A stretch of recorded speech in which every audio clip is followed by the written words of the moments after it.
आपकी बात लाइव में स्वागत है। मैं हूं मुज़फ़्फ़र ग़ज़ाली। वक्फ़ अमेंडमेंट बिल 25 मार्च को पार्लियामेंट में पेश होने वाला है। मुस्लिम पर्सनल लॉ बोर्ड ने इसके विरोध के लिए 10 मार्च को दिल्ली में धरना देने की कॉल दी थी, लेकिन किन्हीं कारणों से उसे 13 तारीख किया गया और अब 17 तारीख को धरना देने का ऐलान किया गया है। ये भी बताया कि यदि सरकार उनकी बात नहीं सुनती है तो देशव्यापी अभियान चलाया जाएगा और वक्फ में जिस तरह की तरमीमात सरकार ने मंजूर की हैं उसके ख़िलाफ़ धरना प्रदर्शन किया जाएगा और उस पर दबाव बनाया जाएगा, क्योंकि ये बिल अगर पास हो जाता है तो वक्फ आराज़ियों की दशा और दिशा दोनों बदल जाएगी। इसी विषय पर हमने बात की अहमद जावेद साहब से, जो वक्फ वेलफेयर फोरम के ज़िम्मेदार हैं और लंबे अरसे से वक्फ की संपत्तियों को बचाने के लिए काम कर रहे हैं। आइए चलिए मेरे साथ और सुनिए कि जावेद साहब का इस बारे में क्या है कहना। जावेद साहब, हमारे इस प्रोग्राम में आपका स्वागत है। आप बताइए क्या इसका असर पड़ने वाला है जो अभी बिल पेश होने वाला 25 तारीख को। बहुत बहुत शुक्रिया। ये जो अमेंडमेंट बिल के में जो अभी एक प्रेस कॉन्फ्रेंस थी all India Muslim personal law board की, ये इनके अपने तारीख के ऐलान का था। इन्होंने तारीख 10 मार्च को रखी थी, फिर किसी वजह से 13 मार्च को हुई। अब आज ये बताया गया है इस प्रेस कॉन्फ्रेंस में कि अब ये मीटिंग या जो धरना प्रदर्शन है सिविल सोसाइटी और तमाम मिली तंजीमों के जो रहबर होंगे और कुछ मुख्तलिफ अलग जमात के भी लोग, जैसे सिख समुदाय के होंगे, ओबीसी के होंगे, दलित के होंगे, तो तमाम इनकी जो लोगों को इनवाइट किया गया है वो प्रोग्राम 17 मार्च 2025 को होगी। जो अमेंडमेंट बिल के मुतल्लिक जो आपका सवाल है, उसमें जो 44 अमेंडमेंट जो शुरू में थे, सरकार ने एज इट इज़ उसको इम्प्लीमेंट किया है और फर्दर वर्ड इस्तेमाल किया उस बिल अमेंडमेंट में कि 14 और उसमें एडिशनल डाला है। तो 14 और एडिशनल जो है वो टीडीपी और जो आरजेडी के या नीतीश कुमार के जो पार्टी के लोग हैं उन्होंने इंडोर्स किया है। तो तमाम ये सब देखेंगे कि अब बिल की जो नवैयत है वो काफ़ी इंस्टेंजेंट है। उसमें कोई ऐसी सहूलियत नहीं दी गई है जो वक्फ के सेफ्टी सिक्योरिटी की है, और उसमें ख़ास तौर से ये बात देखने की है कि जितनी वक्फ के हिफाजत के लिए बिल के और उसके डेवलपमेंट पे जो फोकस था उसमें सरकार ने कोई रियायत नहीं अपनाई है। मिसाल के तौर पे वक्फ के इंक्रोचमेंट फ्री करने के लिए जो सेक्शन 52, 51, 54 में जो सहूलियत पहले मुहैया थी उसको भी स्ट्रिंजेंट नहीं किया, उसमें भी पनिशेबल ऑफेंस नहीं बनाया, उसको भी रिलैक्स किया। साथ ही साथ उसमें जो ट्रिब्यूनल के जो पावर थे, अख्तियारात थे, वो फाइनल डिसीजन नहीं होंगे। लिमिटेशन एक्ट को भी लाया गया है, लागू किया गया है। और जो इसमें जो वक्फ प्रॉपर्टी के रजिस्ट्रेशन की जो प्रक्रिया है वो तवील और थकाने वाली होगी। अब इस बिल में एक ख़ास बात है कि 5 साल का मुसलमान होगा। इस 5 साल के मुसलमान का सर्टिफिकेट कौन देगा, ये एक बहुत बड़ा क्वेश्चन है। और तमाम चीज़ों को अगर देखेंगे तो ये बिल समाज में अनरेस्ट पैदा करना है। एक लाइन में इस बिल को ये कह सकते हैं कि 1951 में एक जमींदारी उन्मूलन एक्ट आया था जिसमें तमाम मुस्लिम जमींदारों और जमींदारों की ज़मीनों को जबरन कब्जा कर लिया गया था या ले लिया गया था या अधिग्रहण कर लिया गया था। अभी तक उससे उबर नहीं पाए थे। अब ये वक्फ उन्मूलन एक्ट कह सकते हैं आप। अब वक्फ का वजूद जो है ख़तरे में है। इसके देखभाल के लिए जो मैनेजमेंट बनाया जाएगा, जो वक्फ बोर्ड के कंपोजिशन होंगे, सेंट्रल वक्फ काउंसिल कंपोजिशन होंगे, उसमें दूसरे मज़ाहिब के लोग, उसमें एक्सपर्ट दूसरे मज़ाहिब के लोग आएंगे जो उसके सेंसिटी और रिलीजियस जो राइट्स हैं उसके जो आर्टिकल 26 के मुताबिक हर मज़हब को इस बात की आज़ादी है कि वो अपने ही को देखभाल करें, चलाएं। इन तमाम चीज़ों के असरात होंगे और वक्फ के पूरी तरह से वक्फ बोर्ड तो ख़त्म नहीं होगा। वक्फ बोर्ड एक ऑफिशिएटिंग रह जाएगा। पावर जो होगा कलेक्टर को होगा, रजिस्ट्रेशन से लेके उसके तमाम तौलियत को बनाने के लिए। आपको सुन के हैरानी होगी कि पूरे मुल्क में इस बात से वक्फ बोर्ड परेशान है कि मेरी वक्फ संपत्तियों की हिफाजत के लिए कोई बेहतर कानून में प्रोविज़न नहीं लाया गया। इस बिल के पास होने के बाद क्या वक्फ की इमलाक बाकी रहेंगी या उन पर जो फ्रेंड हैं मोदी जी के उनका कब्जा हो जाएगा?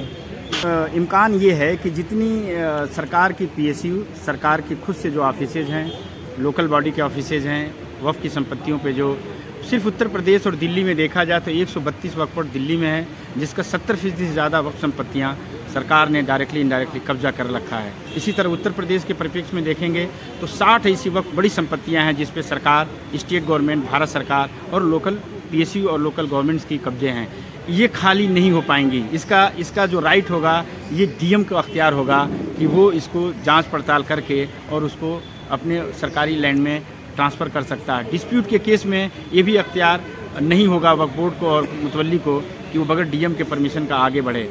जो सबसे बड़ा नुकसान है वो ये है कि कोई भी अब मुतवल्ली हो सकता है, कोई भी वक्फ बोर्ड का चेयरमैन हो सकता है, कोई भी सेंट्रल वक्फ काउंसिल का मेंबर हो सकता है। यानी जहाँ 23 कंपोजिशन थे मेंबरों की, उसमें नॉमिनेशन के जरिए किसी भी धर्म मजहब पंथ के मानने वाले लोगों का उसमें रिप्रेजेंटेशन होगा।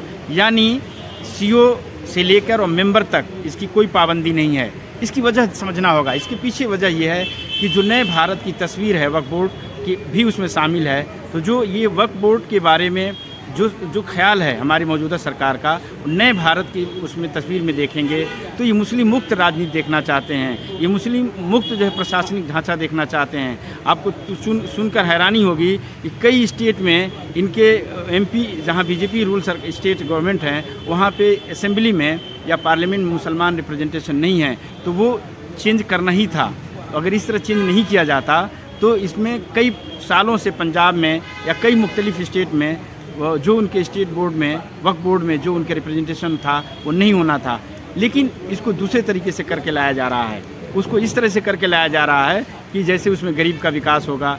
गरीब का विकास कैसे होगा जब वक्फ संपत्तियां सुरक्षित नहीं होंगी, लेखा जोखा ट्रांसपेरेंट नहीं होगा।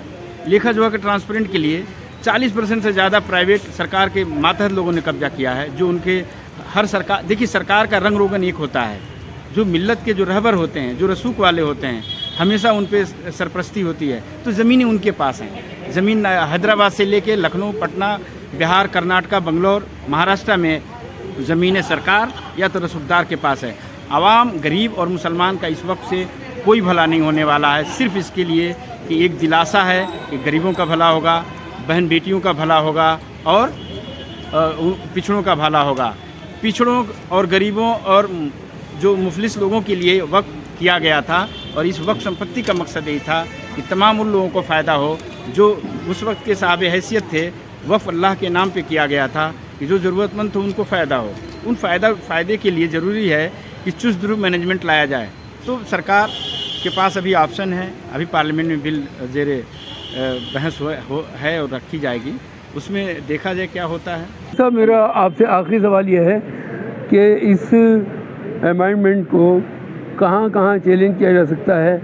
इसमें जो तरमीमात की जाने वाली हैं, क्या वो कॉन्स्टिट्यूशन ऑफ इंडिया से सीधे तौर पर टकराती हैं? चैलेंज आप किसी अपेक्स कोर्ट में कर सकते हैं, लेकिन जो सरकार और जो कोर्ट का रवैया है उसमें जो लैंड और एडमिनिस्ट्रेशन का जो मामला है वो स्टेट गवर्नमेंट को हक हासिल है। अभी हाल ही में 2019 में वक्फ जो सिख वक्फ है उसके मुताबिक इन्होंने हरियाणा में जो मैनेजमेंट है उन्होंने जो वक्फ एक्ट मौजूद है उसके खिलाफ सरकार ने फैसला लिया और अपना उसमें कमेटी में अपने लोगों को रख दिया गया। जब 3 सीटिंग बेंच सुप्रीम कोर्ट में उसको चैलेंज किया गया तो उसमें कोर्ट का ये फैसला हुआ कि जो लैंड है वो राज्यों से ताल्लुक़ है और लॉ एंड ऑर्डर है वो राज्यों से ताल्लुक़ है। तो ये उसको पूरा अख्तियार है स्टेट को कि वो इस पर देखभाल करे। लेकिन वक्फ के मामले में जो वायलेशन है वो मुख्तलिफ है इससे, इसलिए जो आर्टिकल 26 है उसमें आज़ादी को ये चैलेंज करता है और उसमें सुना जा सकता है। और आर्टिकल 13(2) के अंतर्गत ऐसे कानून जो किसी रिलीजियस राइट्स और आर्टिकल को डाइल्यूट करता है या वायलेट करता है तो उसको नल एंड वाइड माना जाएगा। जावेद साहब, आप इतने लंबे वक्त से वक्फ की इमलाक को बचाने के लिए काम कर रहे हैं।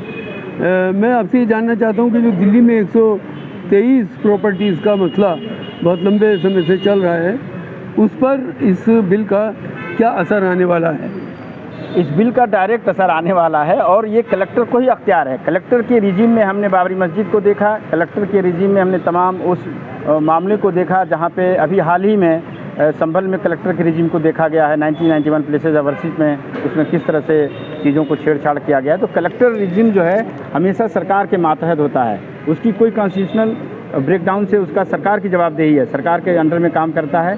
तो कलेक्टर बहुत ही एक सरकार का टूल होता है उस पर कोई शक नहीं किया जा सकता। लेकिन जैसी सरकार होती है उसके मंशा के मुताबिक काम करता है, तो कलेक्टर को अख्तियार दिया जाए, वक्फ बोर्ड को अख्तियार दिया जाए। सरकार क्या चाहती है ये ज़्यादा इम्पॉर्टेंट है। जो बिल जिस तरह से पेश किया जा रहा है, जिसमें अपोजिशन की कोई बात नहीं सुनी गई, तो क्या अपोजिशन को इस तरह नज़रअंदाज करना मुनासिब है?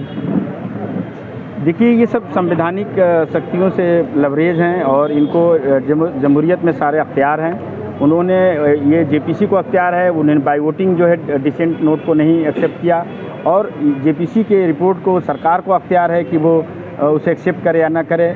उसके साथ ही साथ आप देखेंगे कि सरकार ने उस सारे अमेंडमेंट को कैबिनेट से अप्रूवल ले लिया, तो ये तमाम इफ़ एंड बट ख़त्म हो गया। अब ये सारी चीज़ें वैधानिक हो गई। अब ये पार्लियामेंट में के पे टेबल रखा किया जाएगा और उसके बाद जो बहस होगी और सरकार इसको अपना चाहेगी कि हम पास कराएं। अपना हर मसला सड़क पे लेके जाते हैं, तो क्या वक्फ बोर्ड के इस मसले को लड़ाई सड़क पे लड़नी पड़ेगी या इसकी कानूनी लड़ाई लड़नी चाहिए? आपका मशवरा क्या है?